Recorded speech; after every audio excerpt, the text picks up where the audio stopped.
आप सभी का स्वागत है मेरे चैनल के ऊपर। आज की वीडियो में हम थोड़ा सा कंट्रोवर्शियल और सेंसिटिव टॉपिक डिस्कस करने वाले हैं। That is why there is so much hate between Hindu and Muslim and how we can reduce that hate. इस वीडियो में हम बिल्कुल शॉर्ट में डिस्कस करेंगे हिंदू और मुस्लिम के बीच में हेट के कुछ मेन रीज़न और हम कैसे उस हेट को कम कर सकते हैं। The number one reason of hate between Hindu and Muslim is cultural difference. For instance, Hinduism में काऊ को मदर की तरह ट्रीट किया जाता है, गाय को माता माना जाता है, लेकिन इस्लाम में इसका उल्टा है, cow is treated like a food. और हिंदुज़म में आप अपने रिलेटिव्स में शादी नहीं कर सकते, लेकिन इस्लाम में इसका उल्टा है, आप अपने ही कज़न के साथ शादी कर सकते हो। और ऐसे बहुत सारे डिफरेंसेस हैं। दुनिया में जितने भी रिलीजन्स हैं सब में कुछ ना कुछ डिफरेंसेस हैं, बट सबसे ज़्यादा हेट सिर्फ हिंदू और मुस्लिम में ही क्यों है? क्योंकि जो चीज़ें एक रिलीजन में अच्छी बताई गई हैं दूसरे रिलीजन में वही चीज़ें गंदी बताई गई हैं या अच्छी नहीं मानी जाती। इसीलिए जो कट्टर लोग हैं, which is the majority of both community, they hate each other. दूसरा रीज़न जो है हिंदू और मुस्लिम में हेट बढ़ने का, वो है पॉलिटिक्स। आज जिस टाइम में हम जी रहे हैं, अभी बिना लोगों को डिवाइड किए आप अपनी पार्टी के लिए वोट बैंक नहीं बना सकते। आज चाहे वो कोई मुस्लिम नेता हो या हिंदू नेता हो, दोनों ही अपने लोगों में डर बना के अपने लिए वोट इकट्ठा कर लेते हैं। ये लोग हिंदुओं को ये यकीन दिलाते हैं कि मुस्लिम देश के लिए खतरा है और मुस्लिमों को ये यकीन दिलाते हैं कि हिंदू खतरा है उनके लिए। इस तरह का माहौल क्रिएट करके वो दोनों कम्युनिटी में हेट फैलाते हैं और अपने लिए वोट इकट्ठा कर लेते हैं। और जो लोग किसी पार्टी को या नेता को ब्लाइंडली फॉलो करते हैं, मैं उन लोगों को बताना चाहता हूँ कि your politicians doesn't give a shit about you. They will use you and throw you after they gain power over you। तीसरा जो सबसे बड़ा रीज़न है जिसकी वजह से आज हिंदू और मुस्लिम में हेट बढ़ रही है, that is media, news channel, the puppets of politicians. और वो किसी भी लेवल तक गिर सकते हैं टू गेट टीआरपी। अब आप पूछोगे कि हिंदू मुस्लिम के बीच हेट फैलाने वाला कंटेंट डाल के उन्हें क्या फ़ायदा? It's very simple. People who are intelligent, people who do not label other people as Hindu और मुस्लिम और क्रिश्चियन और एनीथिंग, ऐसे लोग न्यूज़ चैनल देखते ही नहीं, या अगर देखते भी हैं तो just to analyse the situation. वो कभी न्यूज़ चैनल को सीरियस नहीं लेते हैं। लेकिन जो कट्टर लोग हैं जिनकी पॉपुलेशन ज़्यादा है, वो ऐसी चीज़ें देखना पसंद करते हैं। एंड ऑब्वियसली जो मेजॉरिटी लोग देखना चाहते हैं उनको वही दिखाया जाता है ताकि न्यूज़ चैनल को अच्छी टीआरपी मिल सके। और इसमें सोशल मीडिया भी आता है।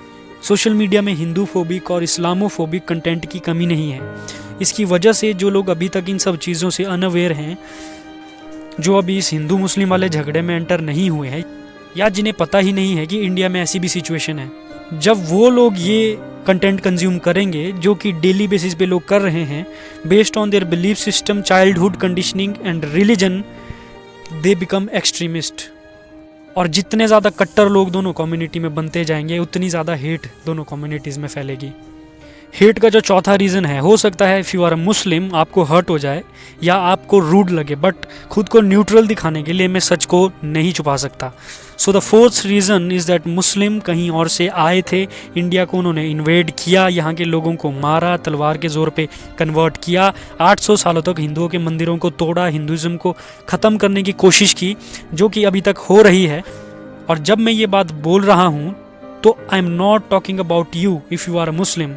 सो सिट बैक एंड रिलैक्स। दुनिया में जितने भी इस्लामिक कंट्रीज़ हैं, उनमें से काफ़ी कंट्रीज़ पहले इस्लामिक कंट्रीज़ नहीं थी, लेकिन जैसे ही उन देशों में इस्लामिक लोगों की पॉपुलेशन ग्रो हुई, दैट्स इट, वो देश इस्लामिक देश बन जाता है। और ये बात किसी से छुपी नहीं है।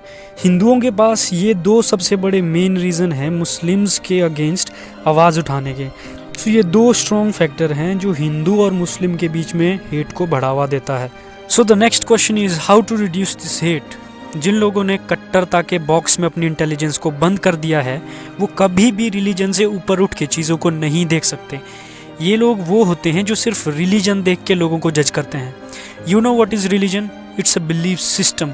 And what is belief? Belief is something that you don't know, you just believe. जो चीज़ हमें समझ नहीं आती, हम बस उस पर बिलीव करने लग जाते हैं। You know, when you believe in God, you are in that state of mind where you can't take even a single joke on your God। और गलती से कोई आपके रिलीजन को लॉजिकली क्रिटिसाइज करे तो आप उसमें भी ऑफेंड हो जाते हो। जिसने पूरा यूनिवर्स बनाया, जो कुछ भी आप अपने आसपास देखते हो, उसने सब बनाया। Even he made you, and you think the God और अल्लाह और हायर पावर और supreme consciousness doesn't understand sense of humour. And when you understand God or know God, You just see yourself as a human being, that's it. Then you are no more offended by religious jokes or critical opinions on your religion. And also, people who are fighting for their god or religion, believe me, they are not actually fighting for their god. They are fighting to protect their belief system, because that has become part of their ego. So ultimately they are not protecting their god but their own ego. अगर लोग logic और facts को ज़्यादा value दें और अपने religious scholars की बात मानने की बजाय अगर नेचर की दी हुई इंटेलिजेंस का इस्तेमाल करें, तो पूरी तरह से तो नहीं, पर इंडिविजुअल लेवल पे बहुत लोगों की आंखें खुल जाएंगी. और इस तरह दोनों कम्युनिटी में कुछ परसेंट लोग जो पहले कट्टर थे और एक दूसरे को हेट करते थे, वो एक दूसरे को शायद समझना शुरू करें.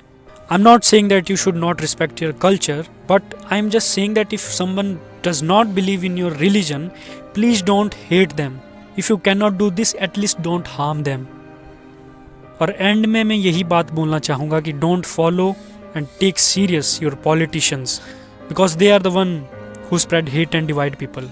Not all of them, but most of them.